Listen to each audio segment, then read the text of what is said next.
নমস্কার বন্ধুরা, শুরু করা যাক আজকের টপিক কিউব।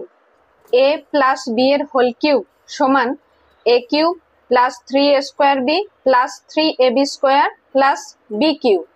এই ফর্মুলা ব্যবহার করে আমরা যে কোনো সংখ্যার কিউব ক্যালকুলেট করতে পারি। ফর্মুলাতে a এবং b এর ভ্যালু বসিয়ে দেব, ক্যালকুলেশনের জন্য লাইন টেনে দেব এবং লাস্ট টার্ম থেকে ক্যালকুলেশন শুরু হবে। 7 কিউব সমান 343, 3 বসবে, 34 ক্যারি ফরওয়ার্ড হবে।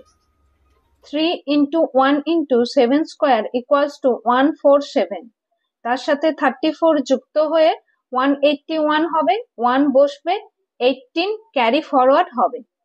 3 into 1 square into 7 equals to 21 plus 18 equals to 39.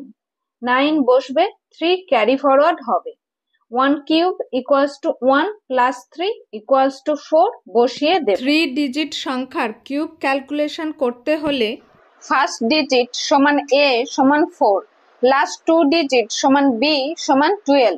Last 2 digit বসবে, বাকি সব ক্যারি ফরওয়ার্ড হবে। b কিউব সমান 12 কিউব ইকুয়ালস টু 1728, 28 বসবে, 17 ক্যারি ফরওয়ার্ড হবে।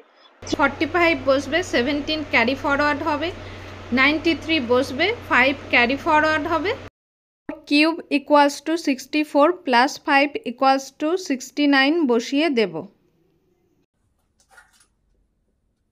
কোনো কিউব সংখ্যা যদি ডেসিমেলে প্রকাশ করা থাকে তার কিউব রুটে দশমিক হয় 1/3 স্থান পড়ে। যেমন এই এক্সাম্পলটাতে কিউবে ডেসিমেল আছে 9 ঘর পরে, তাই কিউব রুটে 3 স্থান পরে দশমিক আছে।